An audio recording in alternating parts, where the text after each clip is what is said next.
মৎস্যেন্দ্রনাথ ভগবান শিবের একজন পরম ভক্ত ছিলেন। সমস্ত জগৎ জুড়ে শিব ভক্তি প্রচার করেছিলেন। মৎস্যেন্দ্রনাথের জন্মকথা রহস্যজনক।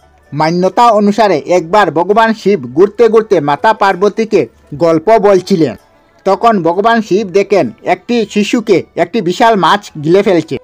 তখন ভগবান শিব মন্ত্র দিয়ে মাছটিকে জল থেকে বের করেন। তখন ওই বাচ্চাটি মাছের মুখ হইতে বের হয়ে ভগবান শিব ও মাতা পার্বতীর চরণে এসে পড়ে। তখন মহাদেব পার্বতীকে বলেন, ওই বালক তোমার পুত্র, তুমি এর লালন পালন করো।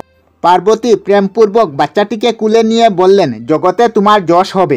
এই বলে শিব পার্বতী অন্তর্ধান হয়ে গেলেন। শিশুটি তখন সমুদ্রের তীর হয়ে কামাখ্যা দেবীর মন্দিরে গিয়ে পৌঁছাল এবং দেবীকে প্রসন্ন করে সেখান থেকে বদ্রিকা আশ্রমে গিয়ে পৌঁছাল এবং সেখানে গিয়ে শিব এবং পার্বতী তপস্যা করতে লাগেন।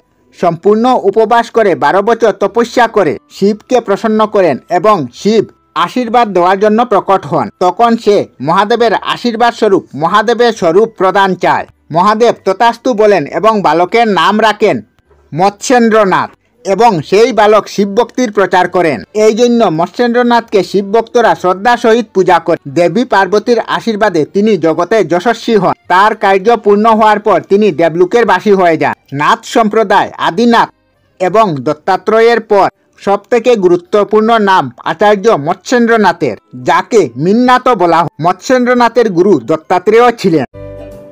আমরা আমাদের চ্যানেলে সব ধরনের ভিডিও আপলোড করি, যেমন ব্লগ, নিউজ, কুকিং ভিডিও, ধার্মিক আলোচনা ইত্যাদি। যদি আপনারা এই ধরনের ভিডিও দেখতে পছন্দ করেন তাহলে এই চ্যানেলটি নিশ্চয়ই সাবস্ক্রাইব করবেন। আমি আপনাদের সাথে বিদায়ক না, আজকের মতো বিদায় নিলাম। আর ভিডিওটি ভালো লাগে লাইক, শেয়ার ও কমেন্ট করবেন। ভিডিওটি সম্পূর্ণ দেখার জন্য অশেষ ধন্যবাদ।